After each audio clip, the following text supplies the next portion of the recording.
नमस्कार दोस्तों, स्वागत है आपका हिंदी नॉलेज शो में। तो दोस्तों, कल कुछ ऐसा हुआ है जिसे कहा जा रहा है कि चीन को लगने वाला सबसे बड़ा झटका है उसके इतिहास का। चीन को इससे इतना भयंकर नुकसान होने वाला है जिसकी आप अंदाज़ा भी नहीं लगा सकते। चीन इसके लिए कई सालों से तैयारी कर रहा था, बहुत कुछ सेक्रीफाइस किया था चीन ने इस मूवमेंट के लिए, लेकिन ये मूवमेंट उसके हाथ से निकल गया। ये मूवमेंट ही नहीं निकला बल्कि उसके हाथ से अरबों खरबों रुपये और उसके जो कोरोना वायरस के की वजह से जो दुनिया भर में उसके खिलाफ माहौल बन रहा था, उस डेडलॉक को तोड़ने का जो उसके पास मौका था वो भी हाथ से निकल गया है। ऐसा क्या हुआ है मैं इस वीडियो में पूरी डिटेल से आपको बताने वाला हूँ और चीन बहुत ज़्यादा फ्रस्ट्रेटेड है इस बात से। चलो दोस्तों, वीडियो को हम शुरू कर लेते हैं। तो दोस्तों, हुआ क्या है आपको बता दूं कि चीन और यूरोप, पूरा यूरोपियन यूनियन जिसमें यूरोप के करीब सभी देश हैं लगभग, और चीन के बीच में कई सालों से एक बातचीत चल रही थी एक बहुत बड़े ट्रेड एग्रीमेंट को लेकर। ट्रेड एग्रीमेंट क्या था कि इससे चीन को पूरे यूरोप में फ्री हैंड मिल सकता था व्यापार करने के लिए। वो कुछ भी कर सकता था यूरोप में, एक तरीके से आप इसे FTA मान सकते हैं, फ्री ट्रेड एग्रीमेंट है। और चीन फ्री हैंड होकर जो कुछ करना चाहता यूरोप में कर सकता था और अरबों खरबों डॉलर कमाने का उसके पास मौका था।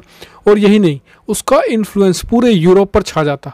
जी हाँ, जो कि अमेरिका का जो इन्फ्लुएंस है इस समय यूरोप पर, उस टाइप का इन्फ्लुएंस आप सोच सकते हैं कि ऐसा होने वाला था चीन का। लेकिन इसके बदले में चीन को क्या करना था यूरोपियन देशों के लिए?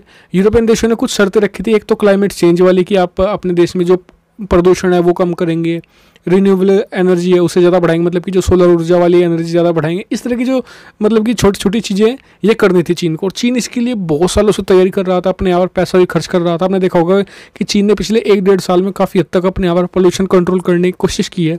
वो सभी इसी के लिए हो रहा था और यह समिट होना था इसी महीने, और इसके लिए लगभग सभी तैयारियां पूरी हो चुकी थी। यहाँ तक कि शी जिनपिंग के कुछ खास लोग ही इसमें जाने वाले थे, क्योंकि शी जिनपिंग बहुत पर्सनली इस चीज़ को देख रहे थे कि ये समिट होनी ही चाहिए। कोरोना वायरस भी इसे नहीं टाल सकता। सबको लग रहा था कि भले कितना विरोध हो रहा हो चीन का, लेकिन ये समिट होकर रहेगी।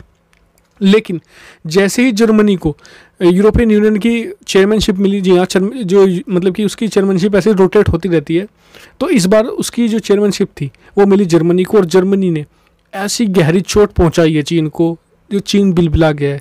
कि जर्मनी ने कह दिया है कि वो इस समिट को नहीं करने वाले।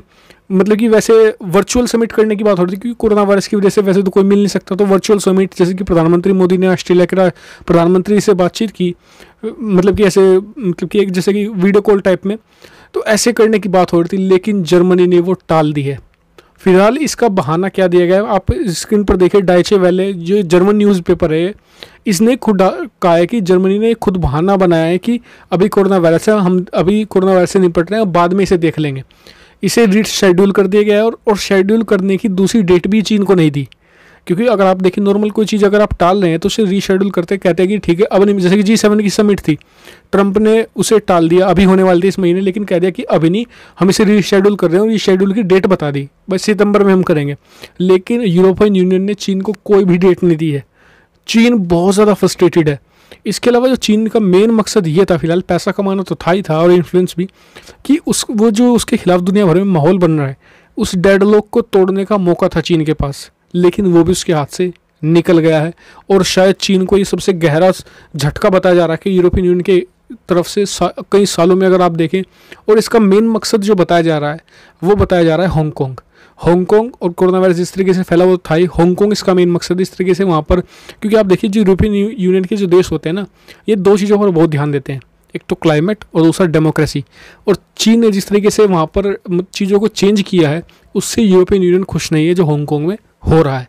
तो इस पर और अपडेट आती रहेंगी, जैसे मुझे इस पर अपडेट मिलती है, क्योंकि चीन भी कुछ ना कुछ रिटेलिएट करेगा और फिर यूरोपियन यूनियन रिटेलिएट करेगा, तो मैं आपको सूचित करता रहूँगा। तो आप चैनल को जरूर सब्सक्राइब कर लीजिए ऐसी बहुत सारी डिफेंस, फॉरेन पॉलिसी और फाइनेंस रिलेटेड वीडियो के लिए। Thank you much for watching video.